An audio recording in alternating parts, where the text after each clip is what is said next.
বন্ধুরা, রোশনাই ধারাবাহিকের advance update নিয়ে চলে এলাম। এর আগের অ্যাডভান্স আপডেটে তোমাদেরকে জানিয়েছিলাম আরণ্যককে চিঠি লিখে কাউকে কিছু না জানিয়ে আরণ্যকের বাড়ি থেকে রোশনাই সোজা মুম্বাই চলে আসে। আর মুম্বাই এসেই রোশনাই গুরুজির কেয়ারটেকারের জব পায়। আর সেই গুরুজির কথাতেই রোশনাই মুম্বাইয়ের সবচাইতে বড় রিয়েলিটি শোয়ে নিজের নাম লেখায়। রোশনাই অডিশন রাউন্ডে সিলেক্টেড হয়, কিন্তু রোশনাইয়ের চলার পথ এতটাও সহজ নয়। রোশনাইকে মঞ্চে দেখে গুরুজির অন্যান্য ছাত্রছাত্রীরা রোশনাইকে হিংসে করতে থাকে। রোশনাই একজন কাজের মেয়ে। রোশনাই এতদিন গুরুজির কেয়ারটেকারের কাজ করেছে, গুরুজির জন্য চা কফি বানিয়েছে, ঘর মুছেছে। আর সেই কাজের মেয়ে কিনা মুম্বাইয়ের সবচেয়ে বড় রিয়েলিটি শোয়ে নিজের নাম লিখিয়েছে আর তাদের সাথেই প্রতিযোগিতা করছে। এটা যেন তারা কিছুতেই মেনে নিতে পারছে না। আর সবচাইতে ভয়ঙ্কর বিষয় হলো, এই রিয়েলিটি শোয়ে বিচারকদের আসনে আরও একটি আসন জুড়ে বসে আছে রঞ্জন প্রসাদ। গল্পের এই অবধি যাকে কিনা দর্শক রোশনাইয়ের বাবা হিসেবেই জানে, সেই রঞ্জন প্রসাদ রোশনাইকে মঞ্চে দেখে ভীষণ রেগে যায়। মনে মনে তো রোশনাইকে রিয়েলিটি শো থেকে বাদ দেওয়ার সিদ্ধান্ত নেয়। রঞ্জন প্রসাদ রোশনাইয়ের গুরুজির কাছে জানতে চায়, এই মেয়েটি এখানে কি করছে, ও কি মুম্বাইয়ের? গুরুজি বলে, হ্যাঁ, আমার টিম তো মুম্বাইয়ের, তো ও তো মুম্বাইয়েরই হবে, এটাই তো স্বাভাবিক। তবে আপনি কি একে চেনেন?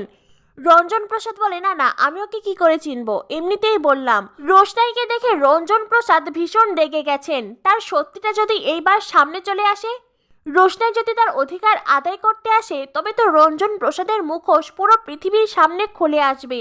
কলকাতার মতন মুম্বাই শহরে রোশনাইয়ের এত এত শত্রু। প্রথমে একদল ছাত্রছাত্রী, আর তারপরে এই রঞ্জন প্রসাদ। রোশনাই নাচ করতে পারেনি, নাচের মুদ্রার মধ্যে ভুল ত্রুটি আছে, এইসব কথা বলে রঞ্জন প্রসাদ রোশনাইকে রিয়েলিটি শো থেকে বাদ দিতে চায়। আবার কখনো কখনো গুরুজির ছাত্রছাত্রীরা রোশনাইয়ের সাথে অসভ্য আচরণ করে, তাকে অপমান অপদস্থ করে, এমনকি নাচের সময় তার জামার ফিতে অবধি কেটে দেয়। আর এই সব বাধা থাকা সত্ত্বেও রোশনাই একের পর এক রাউন্ড পার করে, কারণ রোশনাইয়ের মধ্যে আছে ট্যালেন্ট, রোশনাইয়ের আছে প্রতিভা। আর সেই প্রতিভাকে দমানোর ক্ষমতা কারোর নেই। দিনের আলোর মতন সেই প্রতিভা সকলের সামনে আসবেই। রোশনাই রিয়েলিটি শো এর এক এক রাউন্ড সফলতার সাথে পার করছে আর নিজের অন্ধকার অতীতকে ভুলতে চেষ্টা করছে। রোশনাই স্বপ্ন দেখছে ভালোভাবে নিজের জীবনকে শুরু করার। তখনই রোশনাইয়ের সামনে এসে দাঁড়ায় আরণ্যক গরিমা। যেই অন্ধকার অতীতকে রোশনাই ফেলে আসতে চেয়েছে বারবার, সেই অতীত আবারও রোশনাইয়ের সামনে এসে দাঁড়ায়। আরণ্যককে দেখে রোশনাইয়ের মুখের হাসি মিলিয়ে যায়। রোশনাই অবাক হয়ে যায়। আর এদিকে আরণ্যক গরিমাকে নিয়ে সেই রিয়েলিটি শোয়ে এসেছে। আর এই রিয়েলিটি শোয়ে রোশনাইকে দেখে আরণ্যকও ভীষণ অবাক, আর সেই সাথে গরিমা।